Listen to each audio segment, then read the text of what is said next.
Ngayon sa pagre-repair po nito, no, may mga gusto natin makatulong doon sa mga napinsala nitong insidenteng to.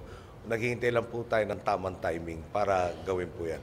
Yung tayo po sa most chaotic emotional outburst po yan. No? Dahil, di ba, yung sa mga karatig na bansa na lang po natin, yung suicide bombers, nagiging pangkarniwan na pong experience sa kanila. Sa atin naman po ay hindi. Pero yun na nga ho, itong insidenteng to, tourism ang inaasahan natin magiging isang growth industry talaga. Natuklasan po natin na wala pala tayong tourist police na dati meron. So yun po ay tinalaga na ulit. Yung pagpapakita nga ho nitong mga demonstrations ngayong hapon at saka bukas, pakita yung capabilities natin.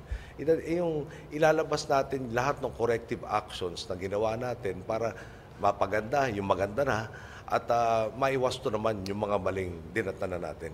Para nga mabalik yung kumpiyansa na lahat ng mga ibang bansa na dito po sa Pilipinas ay maayos magnegosyo, maayos dumalo, etc. po. Yung po bang pagbibigay ng damages to the victim or to the families of the victims? Well, we prefer the term assistance rather assistance. than damages. Is that being considered? That has been considered, if I'm not mistaken, at the latest, the day after the incident. But yun nga ho, may nuances po. No? Pag nag-damages po kayo, meron tayo ba sinasabing inaamin na kasalanan sa kanila? So, yung meron ho bang compensation? Ganun din po yun. No? May sinadya ang Estado para mapinsala sa hindi naman ho natin pwede matanggap. So we will call it assistance? That will have to be worked out. As you know, yung diplomatic language is an art in itself. Thank you, sir. Bilang follow-up lang po sa tanong ni Ms. Chanco, may sumulat po sa inyo, sir, sa pamahalaan natin, galing po sa Chinese government. Sino po nakapirma kaninyo ng strongly worded at offensive letter? Well, hindi naman ho siguro very strongly worded, but we were being told in very minute detail of what we were supposed to do. Addressed to me. Address po sa inyo? Sino po nakapirma doon, sir? I hope you don't mind me asking. Pwede wag ganun lang kung palakihin yung insidente dahil na-avoid na nga natin magpalaki. Doon po sa inyong meeting today, ba kahapon sa Chinese Ambassador, Mr. Kahapon President? Kahapon po, opo. Wala pa hong detalye doon, Mr. President. Yung, alam mo nyo, yung no one's hope sa pagdideal sa People's Republic, mas maganda raw yung for instance, pag ina-handle natin yung mga kababayan natin na nandun na nasasakdal sa kanilang mga korte, pag tayo ay mag-aasta na magde-demand tayo sa kanila, lalo sila tumitigas sa posisyon kung anong dapat gawin doon sa mga nag-violate ng kanilang batas. Mas maganda hong discreet. At saka, hindi naman ho backdoor, dahil pareho kami official representatives for our country. Pero yung pag hindi natin dadilvage masyado lahat ito, nakakasigurado tayong hindi magkakamali na mapalayo doon sa gusto natin patunguhan pareho. Basta, if I can just say that, first of all, we really are fortunate that it's Ambassador Liu who was assigned to our country.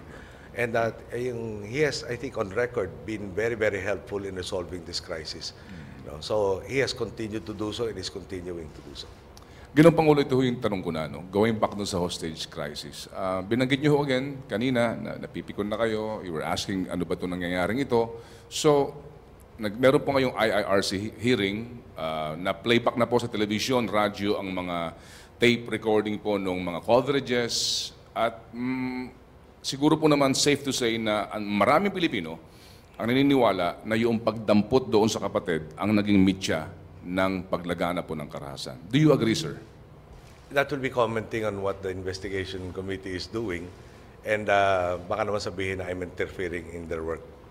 I have my personal opinion, but at this point in time, they have not finished. I would not want to sway them one way or the other. Opo, pero when you were watching po, sabi ho ninyo, nagtanong po kayo, ba't ginagawa yun sa tao? Tama Bakit ba yun? ginagawa yun? Opo. Dikit-dikit You said yan, kanina po. Opo. Dikit-dikit muna, no? Opo. Nagpunta sila, hinatid yung sulat. Yung muka ni Yerba, nagbago nung isinoli sa kanya. Dating nga sa akin, parang isinoli yata buong buo. Hindi ba yun yung visual ng I reject? Opo. Bakit kaya ni-reject? Hindi naman ako nagmamonitor ng radyo at that time. Si Yerba nakausap ko after na po nung buong incident. Dito na po yata sa Malacanang, kung di ako nagkakamali, bago ako lumabas sa taong bayan. No? Doon ko rin nalaman, for instance, na pinutukan pala sila. Opo. Palayo. Nung nakausap ko na po, siguro 10:30, 11, thereabouts. No? So, yung una muna yung pagsole, sumunod yung, bakit inaaresto itong kapatid? Ano kaya yung sinisigaw niya nung palayo doon sa bus?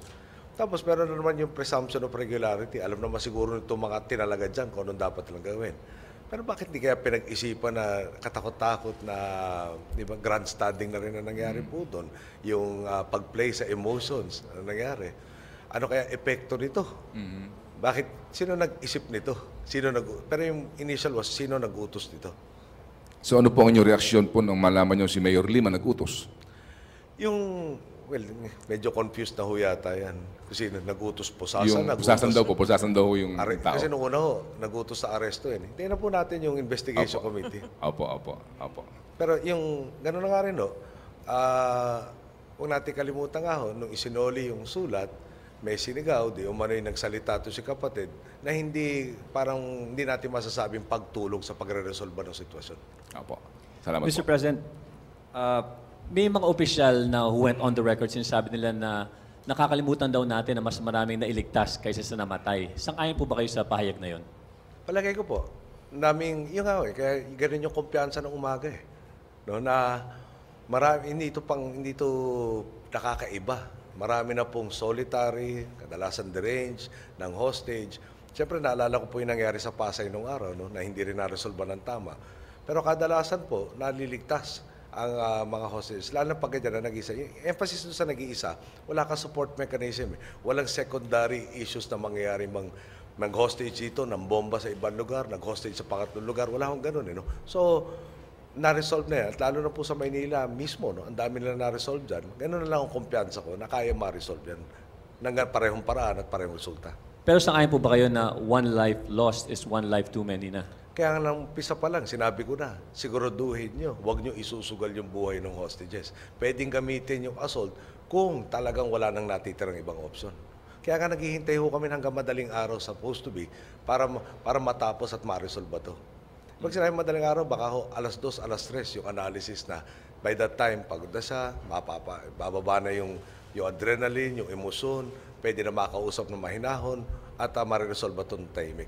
Hihintayin na kung gaano katagal. Wala hong tinask na gumamit ng dahas at the earliest possible time. Bilanggit niyo po kanina na pupunta kayo sa US for the UN Assembly po. Amongst other things. Opo, meron po ba kayong pahayag, speech regarding the hostage incident? Magbibigay ba kayo ng apology sa Chinese community po? I think I apologized already to the Chinese community on behalf of the people and on behalf of this administration. And I don't think it does us any good to keep on apologizing at every turn. Even in a world forum like that? In the World Forum, is addressing so many concerns. No? So that the speech, I cannot tell you what the content will be. It's still being drafted. All right, thank you, sir. Mr. President, meron pong nagsasabi na ang management style daw ninyo is not hands-on enough. Ito po bang crisis na ito ay nakapagbukas sa kaisipan ninyo para i-adjust, para iayos, or ang management style po ninyo? Yung pag-define ho nila kasi nung management style na hands-on, dapat nando ka, nasa sentro ka ng aktibidades. Tanong ko lang ho sa iyo, Timel, di ba? Palagay ko naman, sasangayon ka sa akin. Dumating ako doon, kinausap ko si Mendoza. Maraming hihingin si Mendoza, lampas-lampas ng original demand niya. Lalo makakakomplikado doon sa security forces natin. Pag magpaplano sila, napapag-isip pa. Kunyari, nandun ako, nakipag-usap, tapos sabihin natin hinostage ako, nasisira yung diskarte nila. So would that have helped the situation? Or hindi ba even in hindsight, mas maganda na nga na hindi ka directly visible to Mendoza as yung parang in the middle of the whole thing na will inflame his illusions of self-worth also and in the demands that he can expect to get from the government. So, yung sa hands-on, I really have been trained that it is best to delegate to people once clear-cut policies have already been defined. It goes without saying that I cannot be managing every department on a day-to-day basis all the time. And that will not serve the interest of the people best. No? Look at the energy situation in Basyang. No? Didn't Secretary Almendras really succeed in restoring our power within 24 hours instead of the 4 days or so that the power companies were telling us to take to restore it? So that was successful. Yung jobs that are forthcoming, no? And actually that have already arrived, no? I think also points out to the fact that the style is succeeding. Meron hong savings na natamasa ang Department of Agriculture And these are between 30 to 60 million because we put in the correct persons in both the Department of Agriculture and the OST. So, natuklasan na yung hinihingi equipment over-specified, tailor-made to a particular supplier, ni-review ng both departments at na-save natin anywhere from, again, half or the total price of the item that was going to be gotten. So, ulitin ko lang no, hindi ako sasangayon at hindi ko naman talaga estilo na magpabida sa lahat ng sitwasyon. Importante sa akin dito, at the end of the day, meron bang tamang nangyari dyan? Meron bahang nangyari? Nailikas ba yung tao? Inaasikaso? Nandyan yung gamot? Nandyan yung pagkain? Pero hindi naman tayo araw-araw, pasensya na po, at wala akong iniinsulto dito, na hindi naman parang araw-araw dating sa akin dapat nangangampanya ako. Importante sa akin, maibigay yung kredito doon sa mga talaga nagtrabaho. Pero mas pinaka-importante, yung obligasyon sa tao ay nangyari. Hindi yung sinong bida. Alam mo ni kasamang Ted yan, nung kami congressman pareho, meron tayong mga kasamahan, pag hindi sila ang star billing, hindi sasangayon sa batas na napakaganda. At kami naman sama na si Ted, pumapayag na sige, ikaw na mauna, maituloy lang itong batas na magandang to. What I was referring to, sir, is salitang tapatan, in hindsight now, wala po ba kayong episodes na sana ganitong ginawa ko, sana ganitong nangyari, sana inutos ko ito, sana nag-assign ako ng in charge of media para walang sabog sa wala po bang ganon? Walang episodes na pumapasok sa inyo? Well, nandun na yun. Yung, katulad sa video in particular, sana nga I had time to sit down with them and tell them ganito dapat ang gagawin dito. But I think I had my plate really full on that particular day. Perhaps we have to institute yung really refinement in the processes involved. Pero babalik ako lang sa inyo. Ano naman ang mali, Ate Meldusano? SAF commander dati, NCRPO ngayon.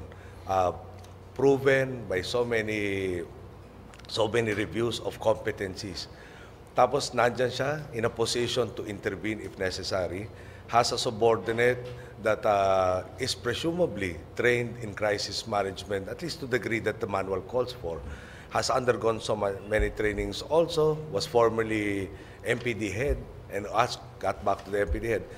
At nag-assurances lahat, pati na yung Director General, na ito ang mga mangyayari. Mali ko ba doon na pinagtiwalaan itong mga taong to na hindi naman biro ma-attain yung star rank o yung flag rank? Hindi po sinasabing hindi nyo dapat pinagkatiwalaan, sir. Yeah, ang binabanggit lang, lang, yung, may mga iba na nag-iisip na kung kayo po ay lumabas ng mas maaga. Nandun po ako sa command center, sabihin natin, kada magdidesisyon sila, titingin sa akin. Gawin nyo to, gawin nyo yan. No?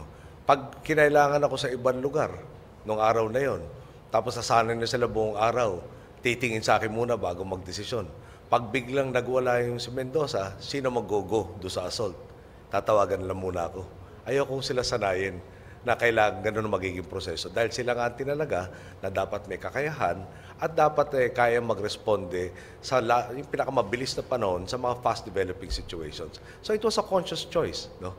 Yung I can stay there, have my picture taken by everybody, show to the public, I'm so concerned about this.